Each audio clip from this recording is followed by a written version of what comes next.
Welcome.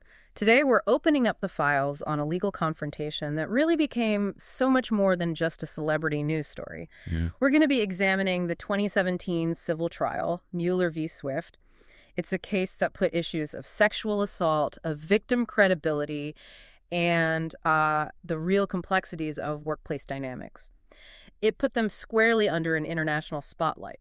And our mission here, as we look through all the source materials, to give you a really comprehensive understanding of this pivotal legal event. Right. We're going to be meticulously going through the specifics. So the original incident, the sophisticated maneuvering that was involved in the legal claims and the counterclaims. Which is fascinating in itself. It really is. Yeah. And then, of course, the drama that played out in the courtroom during the testimonies and the cultural impact that the verdict still has today. So the core facts, they really set the stage for a unique courtroom battle. It all started when David Mueller, who was a former radio personality, sued Taylor Swift for defamation. Right. He was claiming that her accusation of him groping her had led to his wrongful termination. But Swift's response, it wasn't defensive at all. It was powerfully offensive. She filed a countersuit against Mueller for battery and sexual assault. And here is the essential detail. This is the detail that transforms the case from, a standard civil complaint into a watershed moment. The dollar. The single symbolic $1. Taylor Swift did not seek millions. She sought a symbolic $1 in damages. And that strategic legal choice is just fundamental to analyzing the entire case. Absolutely. For you listening, you should understand that this case offers a remarkable look at how high-profile victims can choose to seek justice. I mean, when you're facing a defamation suit, how do you counter not for profit, but purely for principle? The power of that symbolic dollar in such a massive public forum, it provided an answer. It moved the focus entirely away from any financial dispute and centered it on accountability. Indeed, it forced the courtroom, the media, and the public to confront a really fundamental question of, culpability and credibility, rather than just the size of a settlement check. To really understand the intensity of the trial, we have to go back to the moment the conflict began, which was actually 4 years before the courtroom drama. Right. We're going back to June 2nd, 2013. This is during Taylor Swift's Red Tour. And the location was the Pepsi Center in Denville, Colorado. And you have to picture the environment. This was a highly controlled setting. It was a pre-show meet and greet, and it was organized by KYGO Radio, which is where David Mueller worked. So it's not some random encounter. Not at all. The environment was, I would say, dynamic but contained. You have a line of fans, you have radio employees, the star herself, security personnel, a photographer, all cycling through very, very quickly. It was a high-traffic area.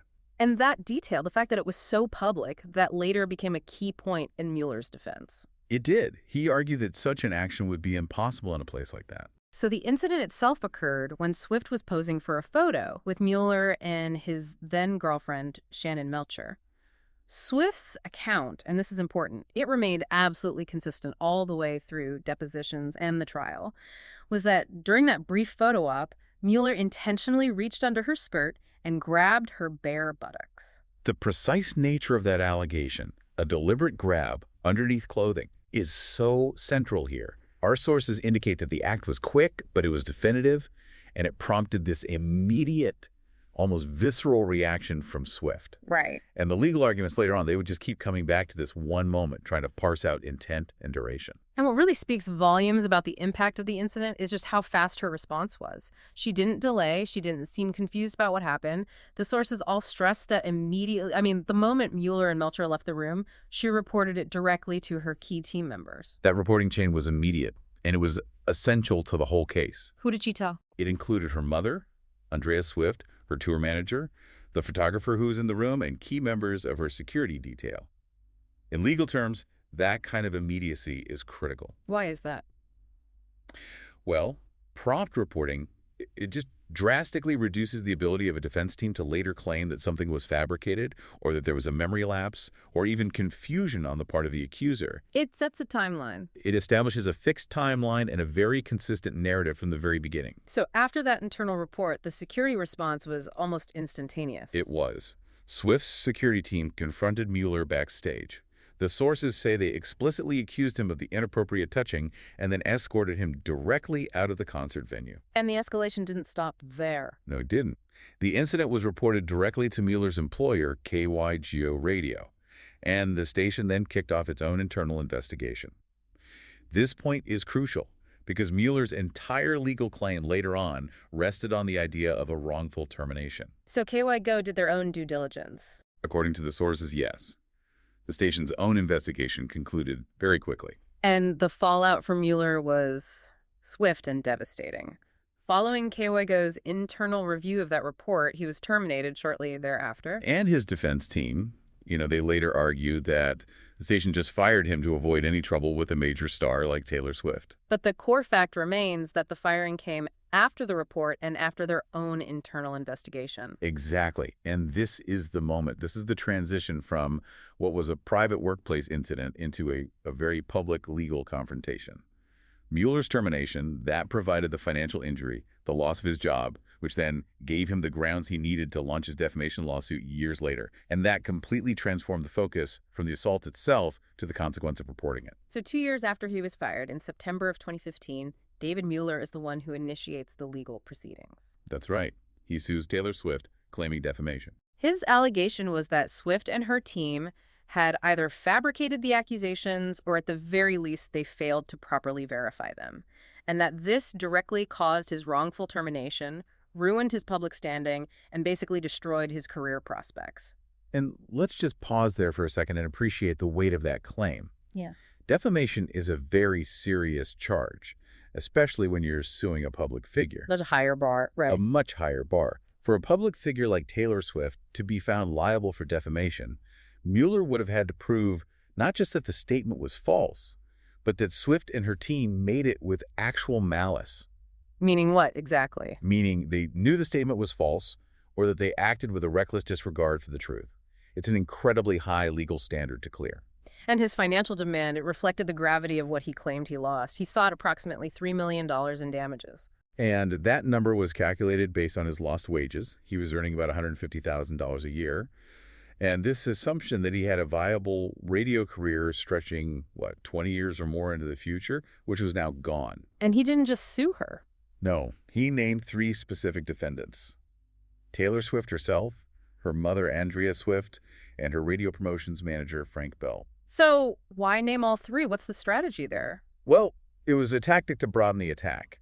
It suggests a coordinated effort, a conspiracy, if you will, to get him removed from his position. Interesting. Yeah, and Mueller's legal documents asserted that the entire allegation was, quote, nonsense, especially given the physical context. He argued, I'm standing beside my girlfriend in front of a photographer surrounded by security. He argued it made it physically and logically improbable for him to commit such a bold act. And then to complicate his defense even further, Mueller introduces this idea of mistaken identity. He does. While denying he did it, he simultaneously admits in his lawsuit that he believes Swift was assaulted. By someone else. Exactly. He claimed the perpetrator was another KY Go employee, a man named Herschel Coomer. And this dual argument, it didn't happen, but if it did, it wasn't me. That raised some pretty significant questions about his internal credibility right from the start. It seems like it would. It sort of undermines the whole "it was impossible" argument. It absolutely did. Right. By introducing an alternate suspect, he's conceding that the assault could have happened, which undermines his own defense of logical impossibility. And this attempt to redirect blame was immediately seized upon by Swift's legal team when they filed their countersuit just 1 month later. October 2015. Yep. And Swift's countersuit for battery and assault. It was just a masterstroke of legal strategy. It immediately stripped the focus away from Mueller's lost earnings and put it right back onto the alleged physical violation. And in her countersuit, Swift delivered this just, uncompromising rebuttal to the claim of mistaken identity. She directly named Mueller. She asserted with absolute conviction that she was, quote, completely aware of who had assaulted her, confirming he was the one who deliberately groped her buttock inappropriately and without her permission. That is a very direct, very public confrontation. It's remarkable. It is. And the demand for that symbolic dollar, we really have to spend some time on this because it defined the entire narrative from that point on. Why just $1? It's maybe the most important detail in all the sources we have. Yeah. That demand for $1 transformed the case from a financial dispute, which is what Mueller wanted, right, into a moral referendum. Mm. By seeking only $1, Swift signaled that this was purely about vindication. It was about establishing a legal truth, not about personal enrichment. And she also stipulated that any money won, that single dollar, would be donated to charities. Yes, charities supporting victims of sexual assault and violence. And that further cemented the case's dedication to principle over profit. The countersuit also included some relevant context about Mueller's professional history, correct? It did, yes. The suit noted Mueller's employment gaps and previous dismissals from other radio positions. And this detail, it served to undermine Mueller's central argument that he was this steady professional who was unjustly robbed of a 20-year career. The inference being that his professional instability predated the whole incident. Precisely. So as the case is moving toward trial, there were these critical pretrial events. One key piece of evidence was that meet and greet photo, the one taken during the incident. Swift initially fought really hard to keep that image sealed from public view during her deposition in July 2016. And she was successful initially. The judge granted the request to seal it, understanding the intensely personal and, potentially exploitative nature of the image if it were released to the general public. But that legal protection was unfortunately short-lived. It was. The tabloid site TMZ managed to obtain and publish the image anyway. That must have been a devastating complication. I mean, once it was public, that visual evidence became subject to immediate, uncontrolled speculation long before a jury could even hear the case. Oh, it certainly raised the stakes. It made jury selection much more complex because many potential jurors would have already seen the image and probably formed some initial conclusions. And adding to the tension was Swift's deposition itself, which was also in July 2016. Yes, and in it she provided this detailed, powerful recount of the event. She described Mueller intentionally lifting his hand up her skirt.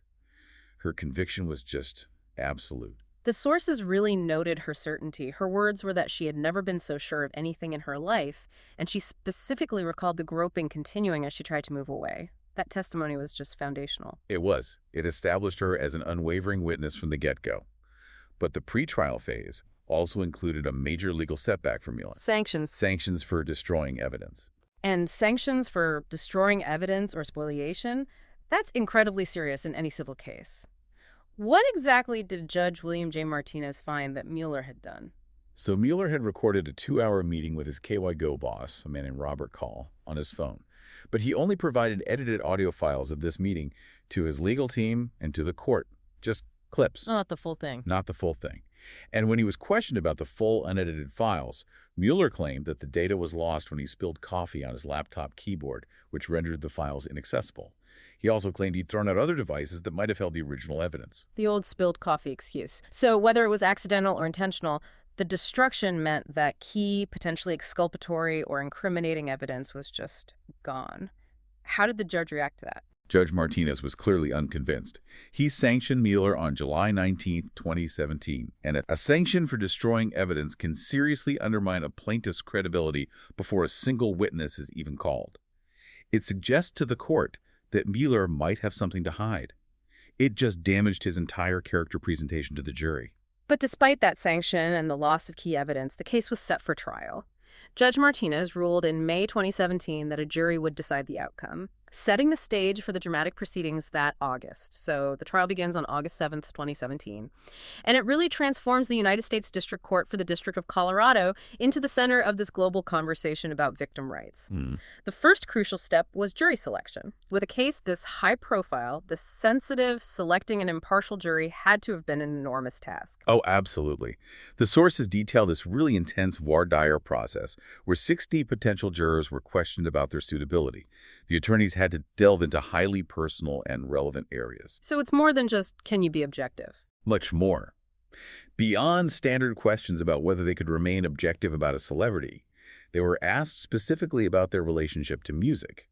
Were they fans of Swift, or did they listen to Mueller's former radio station? But the questioning went much deeper than their musical tastes, right? They were directly confronted with the core issue of the trial itself. Precisely. They were asked if they or anyone close to them had ever been inappropriately groped or subjected to inappropriate touching. And on the flip side? On the flip side, they were also asked if they had ever been accused of such behavior. This process ensured that the final 8 selected jurors, 6 women and 2 men, were forced to reflect on their own personal experiences and biases surrounding the central claim of sexual assault before the trial even began. So with the jury seated, the opening statements delivered on August 8th, immediately framed the gravity of the stakes.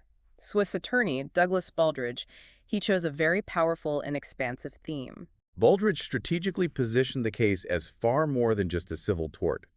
He told the jury that Swift was not just defending herself, but was, quote, taking a stand for all women. He described the incident not merely as a personal slight, but as a direct act of assault in the workplace.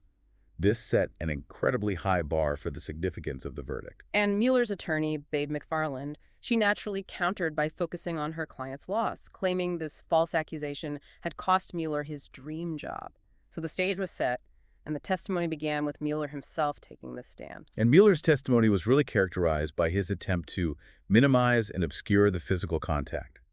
When he was asked to describe what happened, he testified that his hand had only come into contact with a part of her body that seemed to be her ribs, or maybe her skirt, but certainly nowhere near the alleged area under her skirt. That kind of vague recollection stands in pretty stark opposition to Swift's consistent and very detailed account. Very stark opposition. The next key witness was Swift's mother, Andrea Swift, and her testimony provided this important emotional counterpoint. She detailed the immediate, parental shock upon hearing her daughter's report. Andrea Swift testified that she was sickened when she learned what had happened.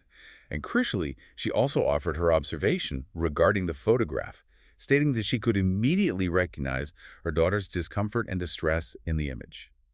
This testimony was important because it provided context for why the family acted so quickly to report the incident to KYCO. They believed their daughter without hesitation. And then the most anticipated moment of the trial arrived on August 10th, Taylor Swift taking the stand, and the sources note that her mother, Andrea, was actually too emotional and distressed to even be in the court during her daughter's testimony. Swift's testimony lasted for nearly an hour, and it was marked by its clarity and its absolute refusal to equivocate. She provided this unflinching description of the physical act, confirming it was a definite and very long grab that continued even as she tried to pull away. She also described the immediate emotional withdrawal she experienced afterward, right? She did. She recounted her monotone reaction to Mueller and his girlfriend as a clear indication of her shock. And it was during her cross-examination that we got the most memorable and defining quote of the trial, when Mueller's attorney tried to question her about being responsible for his subsequent job loss. That exchange was a crucial turning point. It really exposed the deep-seated issue of victim blaming that's so often present in these cases. So what was the question? She was asked why she didn't have a stronger reaction to a stranger losing his job, and Swift just rejected the premise of the question entirely. She stated emphatically that his job loss was the product of his decisions, not mine. She refused to internalize his consequences, declaring she would not let them make me feel in any way that this is my fault. Wow. It wasn't just testimony. It was really a societal declaration of where the responsibility lies. Her refusal to accept any degree of blame for the professional consequences he faced was just immensely powerful.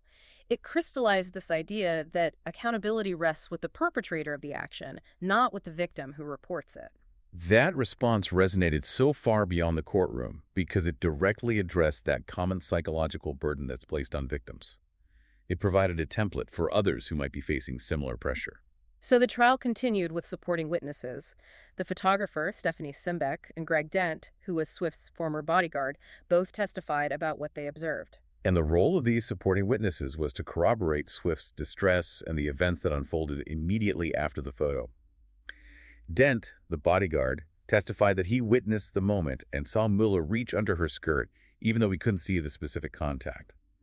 This kind of external corroboration, even if it's partial, is critical in a case involving an assault that happened in a rapid, complex moment. And on the defense side, Mueller's ex-girlfriend, Shannon Melcher, she testified that she hadn't been paying attention to his hands during the photo and described the whole thing as just very fast-paced. And Mueller's co-host, Ryan Cleach, testified that he initially assumed the allegations were a joke because, in his experience, Mueller had never demonstrated disrespect toward women. So these testimonies were designed to inject some reasonable doubt. Exactly. To suggest the possibility of confusion or that the act was out of character. The jury's job was to weigh these, subjective observations against Swift's unwavering and very precise memory of the physical assault. And then the trial took a really dramatic turn on August 12th, even before the jury began deliberating on the assault claim. Judge Martinez dismissed Mueller's $3 million defamation case against Swift herself. This dismissal was based on the fact that Mueller's team failed to provide sufficient evidence that Swift personally acted with actual malice or was directly responsible for his firing. Her account, while it initiated the chain of events, did not constitute the final employment decision by the radio station. So that ruling was the pivot point. It was huge.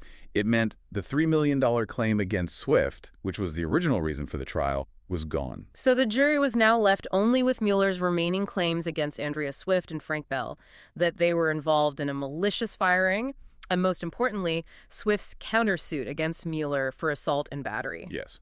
The dismissal against Taylor Swift was effectively a major victory on the defamation front.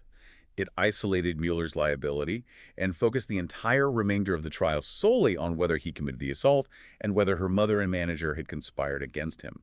The stakes had narrowed completely to accountability and credibility. So following that crucial procedural ruling, the trial swiftly moved toward its conclusion. Closing statements were delivered, summarizing all the conflicting testimonies and the legal definitions of assault and battery.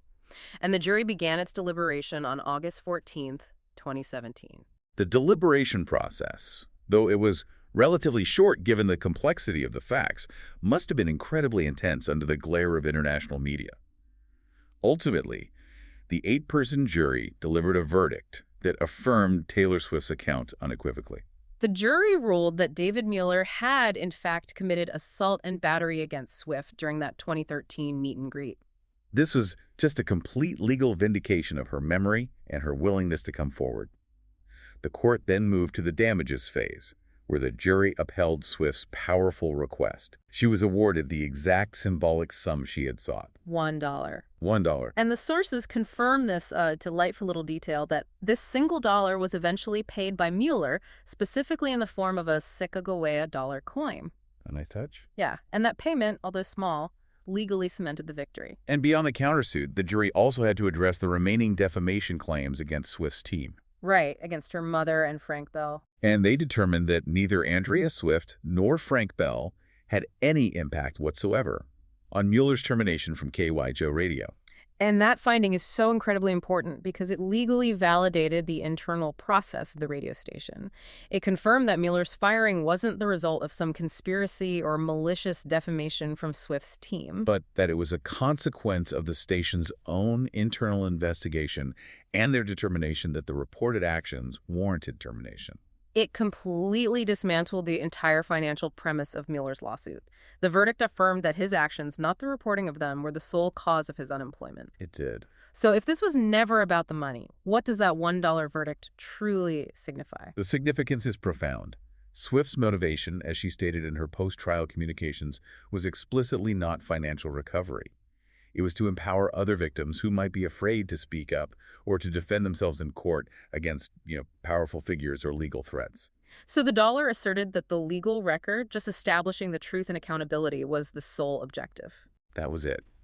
And we know she backed this up with action. She pledged to donate to organizations dedicated to funding the legal costs of sexual assault victims, emphasizing that her fight was meant to clear a path for others. Exactly. So this verdict, it became the ultimate statement that justice can be measured by principle rather than by currency. For you listening, it really highlights a crucial use of the civil court, not just for compensation, but for establishing a precedent and confirming truth in a public forum. It offers a form of moral victory. The trial itself, it obviously generated massive media attention, but some of the most memorable displays of support came from really unexpected places during that week in Denver. The sources recount this fantastic visual display of solidarity that originated from the offices of a company called Craftsy. It's a crafting and design company located directly across the street from the courtrooms. That's right. Their employees used Post-it notes, putting them in the windows to spell out these messages of encouragement and support for Taylor Swift. It's such a unique and thoughtful response to the proceedings. So what were the messages? What did they say? They spelled out supportive song titles and lyrics, including Fearless, I Knew You Were Trouble, and perhaps most poignantly, Shake It Off. These were specific, personalized references that provided this visible sign of encouragement during an incredibly difficult, high-pressure week of testimony. And Swift acknowledged it, right? She did. She later acknowledged this support by sending the employees large floral bouquets as a thank you. And the cultural recognition of the verdict, it continued long after the court battle ended. On the one-year anniversary, August 14th, 2018, the case was spontaneously commemorated by fans at her Reputation Stadium tour show in Tampa Bay. Right. During her concert that night, fans just started holding up dollar bills in the air, creating this powerful collective symbol of support for her symbolic victory. And Swift used that moment to deliver a deeply emotional address to the audience. She noted the significance of the date. She acknowledged the trauma, telling this massive stadium crowd that just 1 year prior, she had been in a courtroom in Denver, not on a stage. And she emphasized that the outcome relied on the jury believing her. And she offered this profound thank you to those who supported her story. She really transformed a moment of personal vulnerability into a collective call for advocacy. She apologized to anyone in the audience who felt they hadn't been believed or were too frightened to speak up about their own experiences. That public declaration really cemented the legal victory as a cultural rallying point. It did, and the enduring impact was recognized in mainstream media as well. In December 2017, she was recognized as a silence breaker in Time magazine's iconic Person of the Year issue. And in that feature, she provided her first public, detailed narrative account of the assault and the taxing nature of the trial experience. She did, and she offered specific advice to her fans about how to navigate similar situations. At that time, she also noted the slightly delayed timeline of justice, revealing she still hadn't actually received the symbolic dollar she had won, though, as we noted, it eventually arrived as that Sacagawea coin. Now, what about David Mueller after the trial? Our sources reveal he did eventually find employment again in radio. Yes. After struggling for months to regain a position in the industry, in 2018, he secured a hosting job for a morning show in Mississippi at KIX 92.7. It is notable that he hosted the show using the pseudonym Stonewall Jackson. It's also fascinating to see how the legal strategy, that symbolic $1 countersuit, actually set a precedent. It did. The sources indicate that this case was directly referenced during the 2023 civil trial involving the actress Gwyneth Paltrow. In the ski crash case. That's the one. She similarly filed a countersuit seeking a symbolic dollar, and she also won. That direct influence just shows the powerful legal innovation of the Swift trial.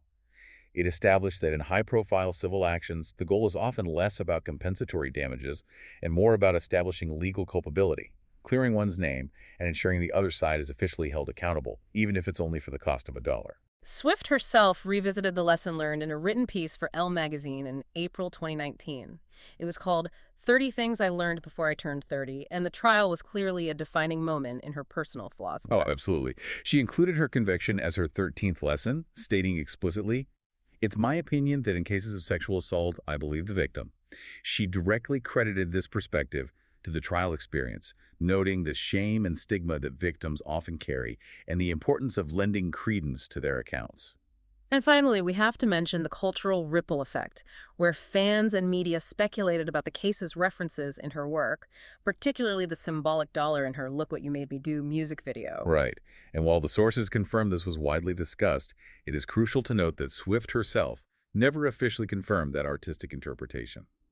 But the fact that her audience was even looking for those subtle references to the courtroom drama, it just demonstrates how profoundly integrated this legal fight became within her entire public persona and artistic output. This exploration, using the source material as our sole guide, it clearly shows how the Mueller v. Swift case transcended personal grievances.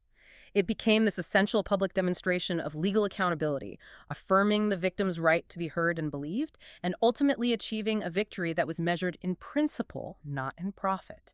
So we've thoroughly traced the chronology of this conflict, from the immediate reporting of the assault to the strategic choice of the $1 countersuit, and finally, to the reverberations that are still felt across the culture and in future high-profile legal actions.